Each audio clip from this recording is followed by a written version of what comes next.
Hello everyone, welcome back on this YouTube channel Tarang Academy. So again I'm back with a new video and आज इस video के अंदर हम बात करेंगे कि पढ़ाई कैसे की जाए, है ना। बहुत इंपॉर्टेंट चीज़ है जो कि मुझे लगता है कि बच्चों के लिए उन्हें समझ में नहीं आती कि कैसे पढ़ाई की जाए। सब लोग ये तो कह देते हैं, पेरेंट्स भी बोल रहे हैं, टीचर्स भी बोल रहे हैं कि पढ़ाई करो, बट क्वेश्चन आता है पढ़ाई करनी कैसे है, मेथड क्या है पढ़ाई करने का, ये तो कोई सिखाता नहीं है। अब कुछ बच्चे इस मेथड को या तो खुद से सीख लेते हैं या उनके टीचर्स उन्हें बता देते हैं। सो आज मैं ट्राई कर रही हूँ कि इस वीडियो के थ्रू मैं बच्चों को थोड़ा बहुत बता पाऊँ कि आपको कैसे पढ़ाई करनी है। ठीक, मैं एज एग्जाम्पल लेके चल रही हूँ कि आप एक ऐसे बच्चे हैं जो कि नीट के लिए प्रिपेयर कर रहे हैं और आपने 1 साल का ड्रॉप ऑलरेडी ले रखा है, मतलब this is your second drop for your NEET exam. तो ऐसे वाले बच्चे बहुत कंफ्यूज होते हैं कि पढ़ाई करी कैसे जाए, या फिर आपने 11th-12th में कहीं कोचिंग की है, 11th-12th कर चुके हो और पहली बार आप अब कोचिंग कर रहे हो। तो हम एज एग्जाम्पल लेके उन बच्चों के बारे में आज बात कर रहे हैं। ठीक, मैं आज स्कूल के बच्चों को नहीं यहाँ पर इंक्लूड कर रही हूँ, जो बच्चे 11th में पढ़ाई भी करते हैं स्कूल में और साथ साथ कोचिंग करते हैं, उनके बारे में हम किसी और वीडियो में बात करेंगे। आज हम सिर्फ ड्रॉपर बैच की बात कर रहे हैं।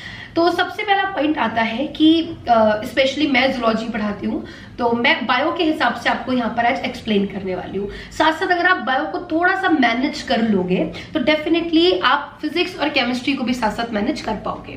क्या करना है बायो पढ़ने के लिए, सबसे पहले जब आपका टॉपिक स्टार्ट हो रहा है, जब से आपका बैच स्टार्ट हो रहा है, आपको क्या करना है, आपको जो क्लास के अंदर पढ़ाया जाने वाला है उस टॉपिक को एक बार खुद से एनसीईआरटी से पढ़ लो। अब ऐसा तो नहीं है कि हम एक क्लास के अंदर 4-5 टॉपिक कवर करवा देते हैं, नहीं, मैक्स टू मैक्स 2 टॉपिक हो पाते हैं, है ना। फॉर एग्जाम्पल मैंने एनिमल किंगडम पढ़ाना शुरू किया, ठीक है।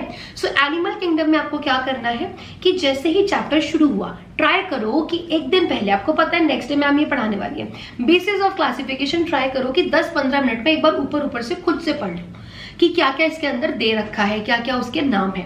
उससे फायदा क्या होगा कि आपको कुछ पुरानी चीजें भी रिकॉल होंगी क्योंकि आप 1 साल पहले उस चीज को पढ़ चुके हो।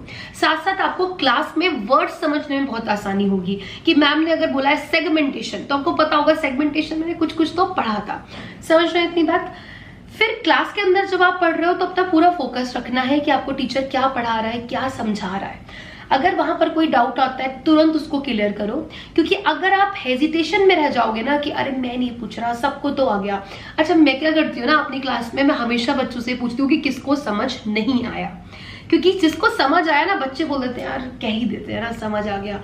मैं हमेशा पूछती हूँ किसको समझ नहीं आया। कुछ बच्चे एक आधा हाथ खड़ा करता है तो फिर उनको देख के 2-3 और हाथ खड़ा कर देते हैं कि हमें भी नहीं आया। ये ना थोड़ी सी आदत होती है बच्चों के अंदर कि उन्हें लगता है कि यार हमें डम माना जाएगा, हमें बेवकूफ समझेंगे। अरे भाई अभी बेवकूफ समझ लेंगे, पूरी जिंदगी से बेवकूफ बन के नहीं रहना है तुम्हें। कोई बात नहीं, जो आपके साथ बैठे वो खुद भी बेवकूफ है, ऐसा नहीं उन्हें बहुत कुछ आता है। आपको जो आज टॉपिक समझ में आ गया कल हो सकता है उन्हें वो ना समझ में आ रहा हो। तो ऐसा नहीं है कि कोई बहुत ज्यादा इंटेलिजेंट है वहां पर। तो पहले तो ये फील करना बंद कर देना है कि हमें कोई डम ना समझे। अगर आपको नहीं टॉपिक समझ में आए आप टीचर से बोलो कि नहीं मेरे को समझ में आए, एक बार और समझा दो मैम, ठीक है, इतनी बात। अगर तब भी नहीं है तो आप डाउट बाद में जाके भी क्लियर कर सकते हैं। तो सबसे पहले हो गया कि जब भी आपको कोई टॉपिक पढ़ना है आप ट्राई करो कि पहले से एक बार एनसीईआरटी से एटलीस्ट 5 मिनट तो उस टॉपिक को देख लो। क्लास के अंदर बहुत अच्छे से कंसंट्रेशन के साथ पढ़ो। जब क्लास खत्म हो जाए, नेक्स्ट डे क्लास हो या जब भी उसकी नेक्स्ट क्लास होगी, तो आप ट्राई करो कि क्लास से 5 मिनट पहले उस टॉपिक को अच्छे से रिवाइज कर लो। मैं हमेशा अपने बच्चों को ये क्लास के अंदर भी बताती हूँ कि मेरी क्लास जब स्टार्ट हो रही है तो उससे 5 मिनट पहले भाई पढ़ लो, बातें मत करो। साथ साथ जब आप क्लास के अंदर नोट्स बना रहे हो हाइलाइटर जरूर यूज करो, क्योंकि अगर आप नोट्स में हाईलाइट करोगे तो रिवीजन, जब आप रिवीजन करोगे, देखो रिवीजन वर्ड का ही मतलब क्या होता है, दोबारा देखना। अगर आप किसी टॉपिक को दोबारा सिर्फ ऊपर से देख ही रहे हो आपको 3-4 पॉइंट याद हो जाएंगे, तो हाइलाइटर जरूर यूज करना चाहिए। लास्ट पॉइंट आता है कि जब आपका एक वीक का टॉपिक खत्म हो जाए, मतलब जब आपके पास वीकेंड आ रहा है या आपका जब भी ऑफ होता है अपनी कोचिंग में, तब आपको उस वीक के सारे टॉपिक को रिवाइज करना है। This should be your method. अगर इस तरीके से आप पढ़ाई करोगे तो आपके बैकलॉग्स भी इकट्ठे नहीं होंगे। और एक चीज मैं और बोलूंगी कि अपनी कंसिस्टेंसी जरूर रखो क्लासेस के अंदर, बिकॉज आप क्लास के अंदर बैठोगे तो कुछ ना कुछ सीखोगे। क्लास के अंदर नहीं बैठोगे तो बैकलॉग होता जाएगा, पिछड़ते जाओगे, फिर लगेगा कि मुझसे कुछ नहीं होने वाला।